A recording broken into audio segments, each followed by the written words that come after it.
G17 on IP3, end face machining with a virtual Y-axis. The programmed coordinates X and Y are converted into polar coordinates for the machine axes X and C, interpolatable main spindle, rotary axis around Z.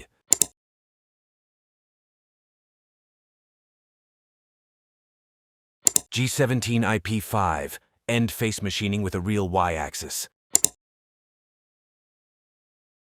If the machine has a real Y-axis, the C-axis can be clamped, and the X and Y axes are moved directly, similar to a milling machine.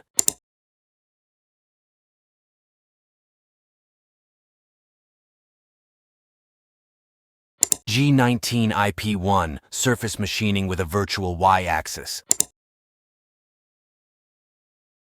Here, programming is done with Y and Z on an imaginary unrolled lateral surface, and the coordinates are converted into X and Z for the machine.